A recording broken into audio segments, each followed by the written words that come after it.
Grand Rising, Grand Arrival, Grand Return, peace and blessings to the righteous and the repentant alike. I am Chief Sophia of the Americana Band of Indians, and this is an article I wrote for my upcoming conversation with Crypto Medici over on Twitter, and I just wanted to read it out to you guys and give you some insights on this discussion of becoming a priest king. Of course, there'll be more on our when we have our conversation because they'll ask me some interesting questions. But first, let me just read you guys the article.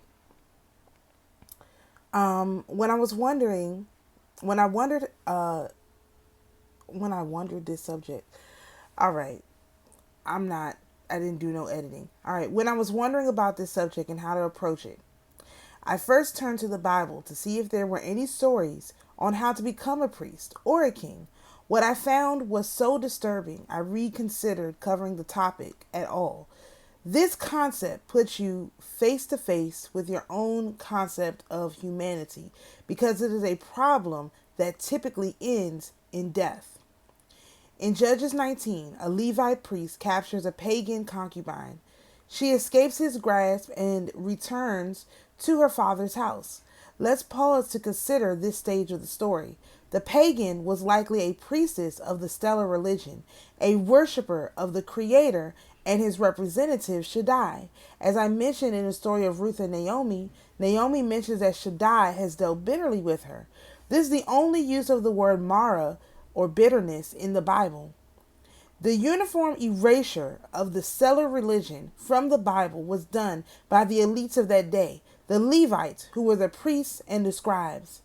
In Judges, a Levite has captured a woman of a foreign bloodline and made her a concubine. Not only is this against the rules, it makes no sense until you consider the Levite, as a priest, must make a sacrifice to his God, Jehovah, Enki, Enlil, Sun Wukong, Jesus, evil Jesus. When Zeus or evil Jesus. When the story becomes one that then the story becomes one that makes sense because the Levite would have had to sacrifice a pure vessel. The pagan who worshipped under the stellar religion was the perfect pure vessel because all of Israel had fallen under true wickedness at this time, having no king to direct their behavior toward righteousness for the good of the kingdom. Furthermore, there is a rule that was understood in the ancient world. If a woman returned to her father's house, she was free. The wicked Levite priest bypassed that rule to go to her father's house and remove her. Like the incel he was, he both desired and detested her, and he needed her blood to ensure the erasure of one of his competitors, the tribe of Benjamin. But we'll get to that part of the story later.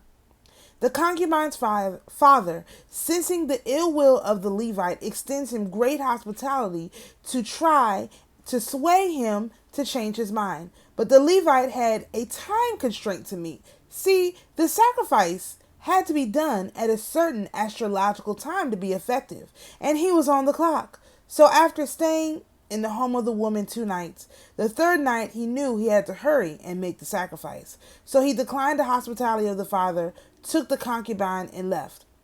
The priest knew he had to be back on the land of Israel in order to pull the sacrifice off. So as the night grew darker, he declines to stop at a closer location to make sure he gets to the land of Israel. He ends up in the territory of Benjamin. They stand in the center of town waiting for someone to offer them hospitality. A Benjaminite comes by and offers to house a Levite and his group for the night. As soon as the group retire, a group of men come to the house looking to have sex with the stranger, not the concubine, the Levite. Just as what happened when the angels visited Lot in Sodom and Gomorrah, the Benjaminite offers the men his wife and virgin daughter. The Levite offers them his concubine. The men take the concubine and rape her brutally. Like the Passover lamb, she attempts to crawl back towards the house after the incident, but only makes it to the threshold before the unthinkable happens. The Levite priest brutally murders her and chops her body into 12 pieces, sending one portion to each tribe. The Levite convenes the 12 tribes to explain his behavior and do another unthinkable thing. He lies and tells them it was the tribe of Benjamin who caused this murder and summons the men of war to go to battle with their brothers, the tribe of Benjamin. Unfortunately, in this story, there's no king to question the story, no judge to investigate, just a bloodthirsty nation of Israelites looking to murder for pride, controlled by a Levite conducting a cosmic ritual. What was this ritual? It was the ritual murder of Tiamat, the goddess of chaos, from the Sumerian epic Enuma Elish. In this story, Enlil, or Enki, depending on who tells the story, because they are twins, defeats Tiamat and her shadow zodiac, read that as the Matrix, and cuts up her body to create what I call Mirror World. This story must take place on day 7, as the creator was resting. Therefore, the creations of days 1 through 6 were supplanted by Enlil or Enki and their brutal murder of Tiamat. On day 8, the creator created Adam, and Enki or Enlil created his own perverse version of man from the blood of Tiamat's son and the leader of the rebellion, Kingu. When the creator creates, there is no bloodshed. When the imitators, Jehovah, Enki, Enlil, I said Jehovah twice, Jehovah, Enki, Enlil, Sun Wukong, or evil Jesus, quote unquote, create, innocent blood must be shed. But why would the Levite blame the tribe of Benjamin? Benjamin represented the age of Pisces and the end of the cycle. Pisces, the path of the consumer, the holy fruit of chastity. In the story of the 12 tribes, Benjamin received 5 times the portion of the other brothers and was the second child of the woman Jacob loved most, Rachel. In the army of Tiamat, Kingu was a representative of Pisces. This ritual was a recreation of the creation of man, the nail in the coffin of the stellar religion. With Kingu, i.e. Benjamin, gone, Enki or Enlil, Jehovah, Sun Wukong, and evil Jesus and Zeus could continue to rule humanity in peace without the fear of anyone being able to end their reign. Most stories in the Bible have a clear solution. This story does not. The 11 tribes of Israel decimate the tribe of Benjamin, so much so that the few men who remained were forced to go to a foreign tribe and take the women participating in a stellar religion ritual as wives, also brutally. The story ends unresolved. However, there is a clue to the solution. The very next book is the book of Ruth, the very story I referenced in the beginning of this article. Ruth is a Moabitess through whom the bloodline of Jesus becomes incarnate. This leaves a very uncomfortable truth about becoming a priest king. First, you must recognize that you are not under the power of the day 7 abominations. Second, you must understand that you have incarnated through a flawed and bloodthirsty bloodline for a very specific task, to become a savior. Third, you must not recognize yourself as a king or as a priest, but rather you must simply be the king and the priest. Jesus never said who he was or claimed the title. He never accepted the role as king or priest, but the people recognized him as the savior, the one who would come to redeem humanity. The Levites and the priests are the ones who called him king, recognizing the rule of their God, Jehovah, Enki, Enlil, Sun Wukong, or evil Jesus, or Zeus, I keep forgetting Zeus, would soon come to an end. They had a plan to prevent that as well. And thus, the stellar religion has been hidden and demonized for thousands of years. Any potential saviors have been brutally murdered. Enter Planned Parenthood. Somehow, the remaining souls made in the image of the Creator have been aligned and selected to pursue the reestablishment of the kingdom. And now the hardest part must be done. Simply be the king, be the priest, There are no rules to how this is done. We are writing them right now. All our stories and our history have been corrupted. There are no sages or gurus to look up to. We, the day 6 creations, are the oldest on the planet. It's a frequency, not a skin color. It's a religion, not a faith. It's an action, not a thought. I am the vine, and my Father is the husbandman. Take the action, and the Creator will support you with His other creations, the Erkadeshi and the Derkadeshi, which are the elements. Go, subdue the earth, be fruitful, and multiply. Make disciples of all the nations. It's all on you, and I wish you all the success in the world. This story is so horrific. I didn't even do it justice in the writing. The fact that this story ends unresolved is the most terrifying thing. It's the most terrifying realization in my entire spiritual journey, because they don't have an answer. They don't know how to solve the problem. It was never resolved. It was never corrected. There was no clear, this is what happened to them. They never received the full karma for this activity, for this behavior. And therefore, the curse that went over all the face of the land, which is this matrix zodiac, this matrix astrological system that Enki or Enlil, whoever, whichever one, created when he created on day 7 while the creator was at rest, is something that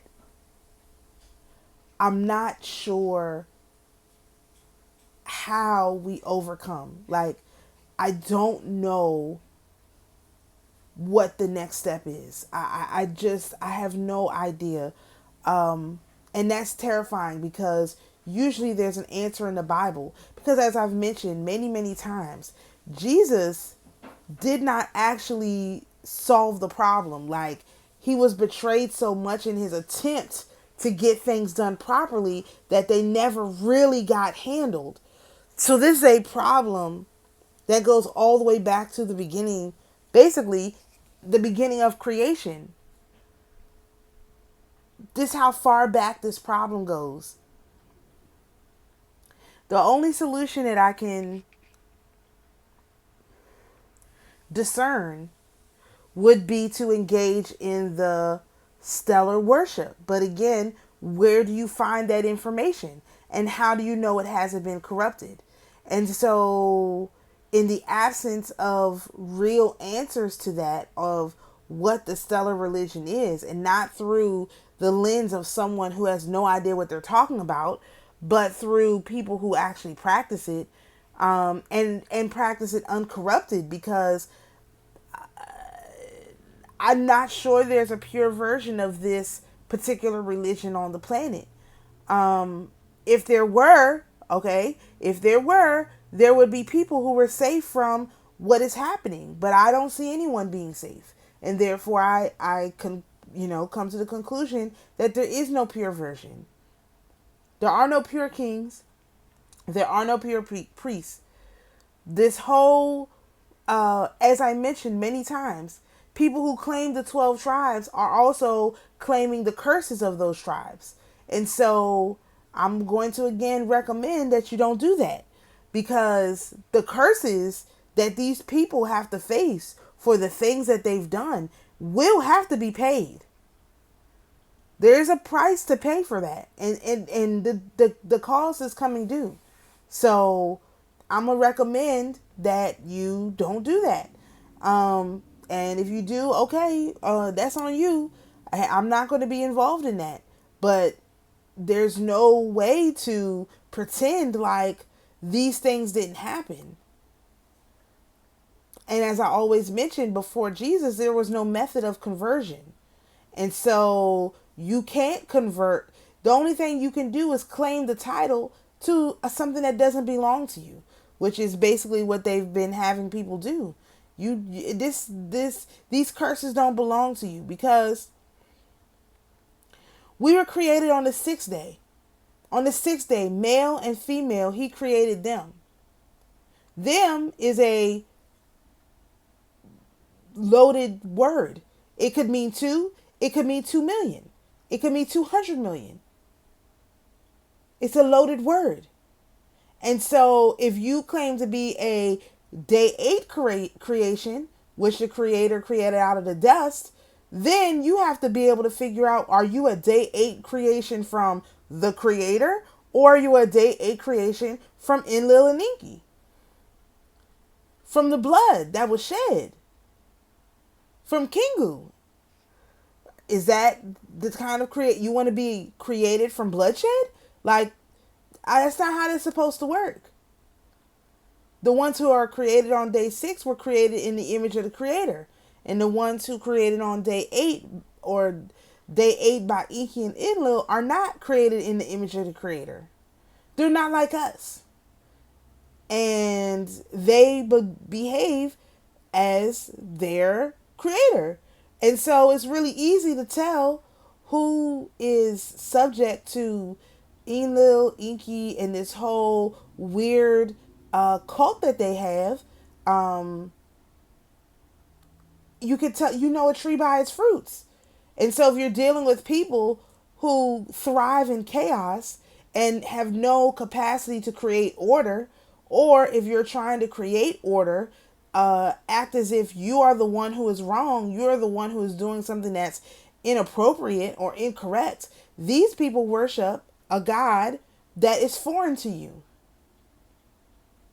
And I weep for these people. I weep for these people because this is very, very sad. But I cannot be subject to your God because you choose to be subject to him. I just can't. And I find that is a very difficult pill to swallow because most of us were born into groups and have been walking around people who thrive in chaos. Who must have chaos, who must live horrible lives. And when you try to say, hey, I don't actually have to live like that, I could live differently, they look at you as if you're the problem. This is very sad. This is very, very sad. I don't even know what to do with my emotions on this topic. Except I have to just be the priestess. I have to just be the queen. I don't have an opportunity to really, luckily, one of the very first things we did 2 years ago was to mourn the loss of 2/3. This could mean everyone around you. Not, in wishing that on anyone, but you could be surrounded by people who will have to leave, who have to go, because they're not going to be able to rise to the frequency of the day 6 creations. And so all that will be left are the people who were created on day 6, because the frequency is going to be such that these people who were created on day 8 and who worship these foreign gods, they're not going to be able to stay. They have to go. I mean, the creator and Jesus and Lilith have been trying to solve this problem for thousands of years. The time to solve the problem is over. Like, everybody has been marked. And it's not what people are saying. A lot of people who believe that they have done the right things have done the wrong things because they didn't have love in their heart. As soon as they had an opportunity to hate, they started hating people. When you're supposed to be moving closer to the creator, you're moving further away from him. Instead of observing his creations, you commanded them. You commanded people to kill their brothers. I mean, you broke the commandments. I mean, the commandments were pretty simple. And even Jesus made them simpler. Honor thy mother and thy father, which most, especially Hebrew Israelites, don't do. Honor the father and their mother. And they don't love their neighbor as themselves. Your neighbor is everybody. So if you can't, haven't done those two things, I don't have anything good to tell you. I don't think it's going to be good. And that means a lot of our friends and family are on the list for destruction. That's unfortunate. That's really unfortunate.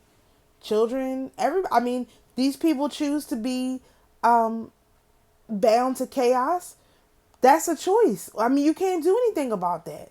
If they don't recognize the love in themselves, what can you do for a person who doesn't recognize the creator in themselves? What do you do for a person who believes that they should live in squalor and that's okay for them and they're not willing to do anything to change that? What do you do for a person like that? How do you move forward with a person like that? You can't. You just have to leave them where they are, you know?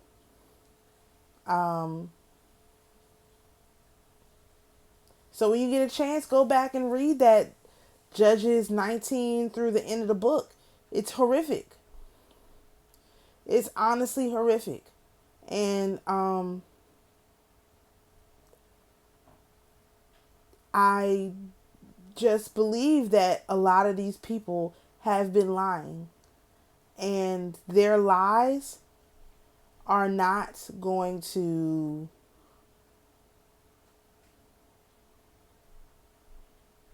hold up.